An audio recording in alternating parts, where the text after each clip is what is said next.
Here's one for you. Where'd you get your media from? Where'd you watch your media from? Morning, by the way. I don't watch TV anymore. I tried to do this in the last vlog, but I never got there because I went way off course with it. So the last vlog was all about I don't watch TV because I don't have the time. I realised then that I've actually stopped watching TV. I don't watch TV anymore. That was yesterday afternoon I came to that conclusion. I went, hang on a minute. I don't actually watch TV anymore. Guys, come and taste my Can't be bothered to invest myself in finding out a storyline, a plot line, what's going on, characters. Can't be bothered with it. I'd much rather have instant gratification that YouTube gives us, an instant hit. So if you don't like it, you can turn it off. If you do like it, you keep watching, you know. But that doesn't mean I don't watch the media or I don't watch the news. I'm looking at what's going on at the moment in the UK, trying to find a way away from people, but I'm on Los Cristianos walkway, so it ain't gonna happen. And the one thing that you do learn now is that the whole, very good, very nice, it's not in by the way, the whole thing's biased, absolutely unbelievably biased. I do a lot of social media, watch a lot of social stuff, the media on my phones, normally in the morning, I'll tend to catch up. I look at the Daily Mail app, because the Daily Mail newspaper is free, but as biased as they come, it's ridiculously biased. What they've got in for the royal family is just absolutely phenomenal. Poor Harry and Meghan, honestly, they're in, the Daily Mail's out for him, gunning for him, and they're not letting it go. But having said that, they didn't let Prince Andrew go either, and or he got his just desserts, I think so. But I'm looking at what's going on. So sorry, I get the mail. That's what I read. After the mail, I go to Facebook, because Facebook normally tends to tell you what's going on in your area, what people, your friends have been up to. Obviously you know how Facebook works, but the news in the local area, Canarian Weekly's on there as well. So I get a bit of that. Then I actually flick to Twitter, because I think Twitter is most probably the only one that gives you genuine truth of instant news. Because if it's happening and somebody's there, they'll tweet about it, and then you know, favourite bar by the way, Corner Bar, they'll tweet about it and you know that it's real, and therefore you know that's unbiased. After that I flick to Sky News, because even though I think most news is biased, or all news is biased, I think Sky News, the app, has a tendency to be probably the most truthful one that I've come across anyway, out of all of them. But that's why I'm asking you guys, what do you watch? Where do you get it if you want unbiased? I've got my brother-in-law who listens to Al Jazeera, wouldn't even know how to find it, wouldn't know if it's unbiased. I've got someone else who listens to Fox, well I've heard Fox is biased anyway, so it doesn't give you the truth on news of what's going on. So just out of interest, where do you get your news from? One thing I do know is I can see from the, do you know the analogy of the helicopter view where you go so high up in a helicopter, when you look down, everything looks like it falls into place, and it doesn't seem to be a actual issue, you know, when you're actually living in it on the ground and you're in the battle itself. I think we're a bit lucky over here, living in Tenerife and the Canaries, that we've actually got a helicopter view of what's going on in the UK when it comes to what the government's doing. And what on earth is going on with the government? I've been conservative all my life, and the reason why I've been conservative is very simple, because my mother and stepfather were conservative. My dad's actually Labour, but I've not lived with my dad since I was 2 or 3. So you just follow on what you do. It's only later on in life when you look back on it and you go, what the heck is going on now? Now I wouldn't know who to vote for. I've not got a clue who to vote for. You're going through prime ministers like football teams are going through managers. But the trouble is, I think what somebody said, which I found really, really interesting, was that after 25 years of scraping a barrel... 2 seconds, hang a fire, I've just bumped into somebody here. You might know these two. Raimundo and Patricia. I'll be back to you in a minute. Hey son, you alright?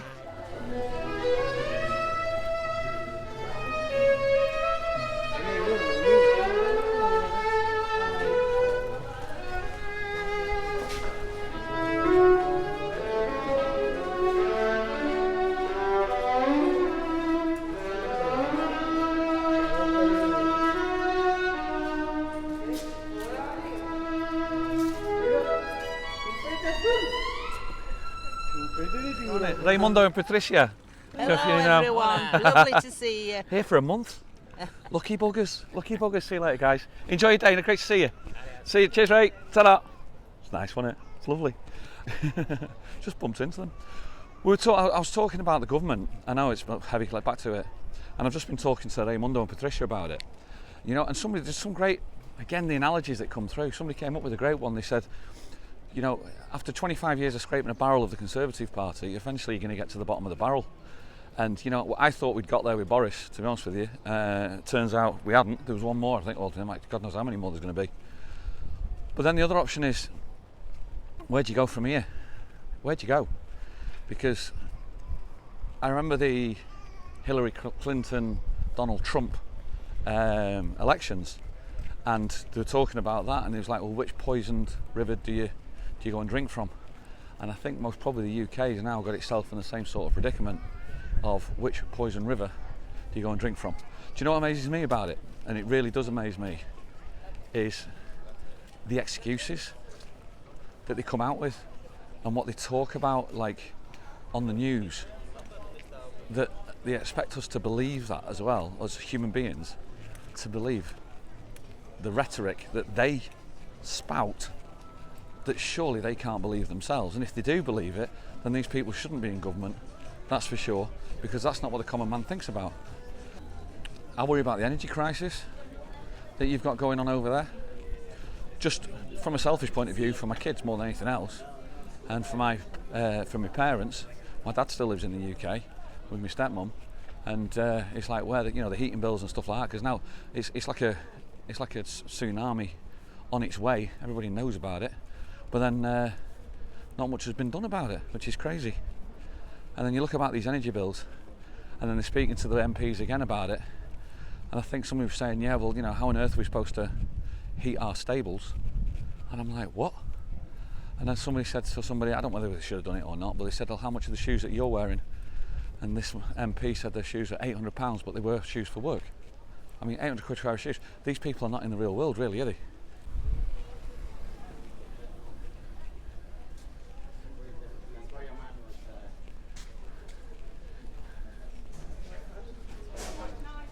I think when you look at the rhetoric that comes through, and they're showing the Tories talking about a £800 pair of shoes, or how to heat the stables, or the trickle down, you wonder how much of that is actually trustworthy news, or how much is that stupidity, or how much is that from people who are just trying to bring the government down. And that's what I question myself about all the time. So it's like, well, is that real? Are these people really saying that? But if they are saying that, it's like ridiculous. It just beggars belief. It means these people are not in touch with the real world. Also, I look at the government and how it's set up, and it's just a job for the boys, or it seems to be just a job for the boys. It's like the Etonian Boys Club.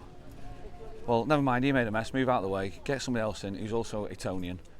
Or it seems that way in my eyes. I might be wrong, I don't know, I don't do politics really, but I just find it absolutely beggars belief. But it does get me thinking, like, where do I get my media from? And how believable the media is. I do know something which is different, is that they're fortunate enough living over in Tenerife. You do, as I said before, get to watch it from a helicopter point of view. I moved away from the UK twice. Once when I was 19 for 15 years. And that was the first time I saw the mentality of the Brits and how it affects you so much when you're actually living there without even realising it. What I mean was, I always remember somebody asked me a story when I was living in Holland, and they went, so what made you decide to come to Holland? And I said to them, well, to be honest with you, I've always loved travelling. When the moment I qualified as a golf professional, the first thing I wanted to do is I always wanted to move to Europe. And this guy said, can I just stop you there? And I went, yeah. He went, you're already in Europe. And I went, oh yeah? The difference is we don't see it that way. We don't think of it that way at all. We think of it as, or I did anyway, as England and the rest of Europe, or Britain and the rest of Europe. We don't think of it, never have thought of it as a union. So that was the first thing that I always remember. That stuck with me for a while. And then the next one now is I went back to the UK and I got back into the way of living it again, of living the lifestyle of the UK, and you forget only until you move away again, like I have done this time 4 years ago, and you realise the reasons I moved away in the first place were the right reasons for me, for as opposed to living in this country, as opposed to living in that country. This country's got a lot of its faults, by the way. There's a lot of things here that we, as Brits living abroad, we face racism over here. I think it's down to our own doing from the 70s and 80s, not trying to integrate, not learn the language, that now sometimes, you know, we take all the jobs. We give, in the Canaries, a lot of the Canarian people get the menial task jobs, which is wrong, hence the reason why also, this is only my views by the way, which is the reason why, you know, we get frowned upon. That's also the reason why I want to learn the language, because I think it's more out of respect than anything else. I don't really know where this vlog's going. I just wanted it to be just one of thoughts, just a poignant thought of, you know, where do you actually get your media from? If my dad's read the Mirror every day. He used to be a printer for the Mirror, and he's bought the Mirror and he's read it every single day for his life. And I know for a fact that's most probably where he gets his point of views and his news from. But I also know that that's bias. So if you know of where you can get unbiased news from, for me at the moment I think it's Twitter. Anywhere else, drop a link in the comments below. Let me know. As always, you know what to do.